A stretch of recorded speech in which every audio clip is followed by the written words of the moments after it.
scream and yell, Marissa. Just scream and yell. Happy to yell. Do you want me to yell? No, you have to use the mic because we're being filmed. Hello.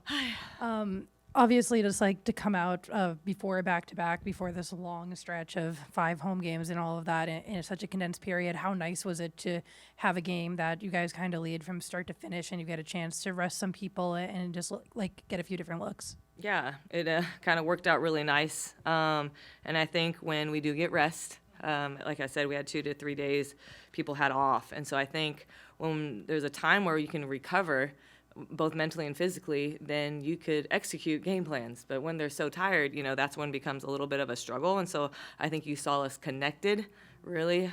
We were communicating, I think, on a very high level defensively. And I thought every point guard from V to Carla to Caitlin, they did a hell of a job just organizing because, again, they shifted to zone, then they shifted back to man. So just credit to our point guards just keeping us organized, just with different defensive coverages. So it was really good. Overall effort and overall recovered. Yeah. Second straight night where Kyla Charles ties her career high. What is it about her game that could connect different lineups? You used her in a bunch of different roles tonight. What about her game kind of connects different lineups together? I think with Kyla, she just brings a certain type of energy that doesn't, to me, she doesn't get tired. It's like she's instant energy, and her adrenaline just keeps going. Because I looked at her, I'm like, "You good?" She, "Yep." And she was already in for, I think, the whole quarter in the first.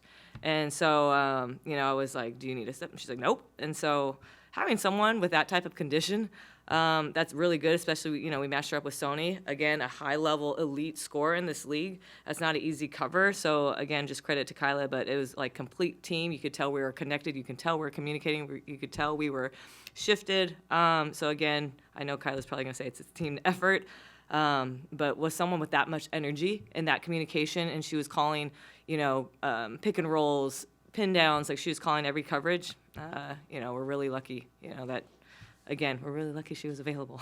Yeah. Natalie, I know you stress defense all the time, and you created a lot of offense and high energy offense off of defensive plays, and 19 turnovers for 19 points off turnovers. Yeah. How much did you like, how the women just kept pressing and getting in the passing lanes and doing the little things? Yeah, that's what I'm kind of pressing in terms of when they're recovered. You see fresh legs, you see, the communication at a high level, you see high hands, you see active just bodies. And so it's really nice to see that and to see obviously translate to the offense. Because obviously if we can just not run a half-court set and we can run into the flow, that's easy shots for us, and those are quality looks. But I think also you just have to be prepared just in case if they do go zone. So them going zone, we communicated about what we wanted to run. Because they did that last game, and so we just made sure we were prepared for that. And again, credit to the point guards because we didn't practice it as much, and they were just able to pick it apart. So I love the fact that we can go zone or man and attack it. And Carla just came in here and said, no pain in that ankle, so I'm sure that puts a smile on your face. She's young. She recovers really well. She contributed a lot. Yeah, she's young. That's those young bodies where the recovery comes a little bit faster. And, she has a high pain tolerance, so it's hard to, even say, are you in pain? And she'll always just say, no pain, no pain. And I'm like, gotta be somewhat pain, but no, she's tough. She's a fighter. Yeah. Hi, Coach. With Veronica in particular, she's taken a big load over the past few weeks, all season, of course. But being able to rest her in that second half, how big is that for you, and especially given kind of the condensed week coming up? Yeah, just credit to her for coming out so hard, right? We wouldn't even have that lead if she didn't play the way she did. So she came out swinging, I thought, attacked the gaps as much as she could, attacked some matchups that she liked, and then just orchestrating again, whatever she wanted offensively. So just great on her part. I wouldn't have been able to do that if she didn't play that well. So it's just all credit to how she played and how her teammates kind of, orchestrated around her. And then defensively, we were on a string tonight. We were communicating. We had each other's backs. We were switching sometimes where we normally didn't switch. So it was really cool to see us just kind of, again, just being super connected. And I think tonight was probably one of our best defensive games, which is really great to say at this point, of the season. Yeah.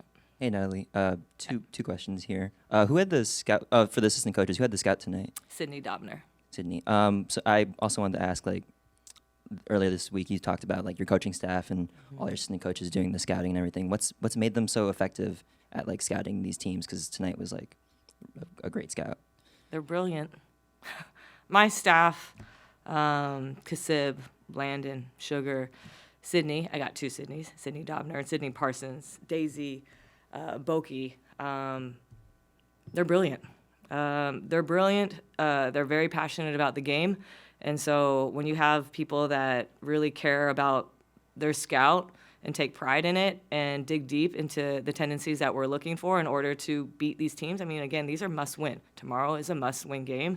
I love the fact that they take so much pride and effort into it. And it's not even about that, too. It's the clarity that they are doing when they give the scout. So, like, our players are never walking away like, wait, what are we doing tonight? What is our coverage? What are we doing, like, on Austin or Sony, like the elite players? Like, what is the coverage? No, they are on top of it. And I think that's what's making us kind of be really locked in at this point of time, you know, because we were all new. I didn't know any of these guys, and I didn't know any of the players other than, you know, Kate and Tip. And so I think for us to collaborate at this pace is pretty impressive. And so credit to my staff. Yeah. You're welcome. Now, the last two times you played Washington at their place, you guys had a big lead and you gave it up sort of late in the game. And I'm wondering, at halftime today, what did you say or what did you make sure to instigate, or not instigate, but just make sure were the important points so that that didn't happen again in the second half tonight? I said we got to make sure to defend without fouling, because the way teams can get back into the game is, number one, if we foul them, we send them to the free throw line. So then we're just stopping. We don't get to push the ball like, you know, she said about getting defensive stops and pushing the ball. So we can't defend, we can't foul, and then we have to take care of the ball. And then I also said, God, I'm having a brain fart. Sorry. We can't give them second chance points. So it was key that we won the rebounding battle because, again, when you have a lead, you want to eliminate their possessions, and I thought we did a great job, especially with defending without fouling. That was key. You just don't want to work hard, and then boom, you send them to the free throw line, because all then is this opponent is just getting momentum, right? They get to stop. Then they get to execute the down the other way, and so it was just, yeah, it was key. But you got to communicate, too, so you don't foul. Yeah. Yep. Hi, my name is Raina. I'm a student journalist at UC Berkeley. Hello. Just given how large the crowds are and how contagious the energy is, what's a moment that kind of stands out and illustrates how the Bay Area has embraced the Valkyries? With how loud they are? Or Just their energy in general and the kind of the culture around the crowd. I think it's exciting, the fact that our players really look forward to playing at home. You know, obviously it's different when they're cheering against you and for you. And so you could see, like, the way even, I think our warm-ups, our pregame, is one of the most unique shows I usually tend to just kind of look down and I stay focused on what I want to run and what I want to say. But when I look up sometimes, I mean, it's like a damn near movie going up there. It's like, what do you call those movies now? Those, the type of movie now that it looks like? Live action? 40 No. No. IMAX. No. You know how, like, it's this cool new, like, the imagery of the video is kind of like, it's animated. No. Like those super big screens where it's like you got like a whole like fan section and it's like you can be like courtside 1 second, then it's like you're up in the booth. No. You know how, like, okay, it's like a Valkyrie. It's these type of, like, characteristics. Oh gosh, it's an immersive experience. But sometimes, like, my friends would say, like, oh my gosh, this really feels like a movie. It feels like a show. It feels like we're being super intentional on how our fans are going to experience any game or each game.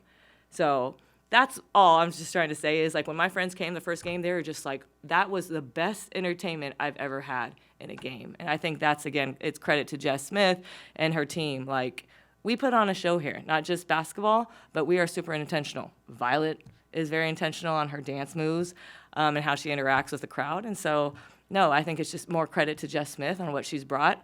And she doesn't hold back, and she's going to keep going and keep fighting and keep pushing. So I just can't wait for, even our next game, I can't wait for it. Yeah. I'm going to figure out that word.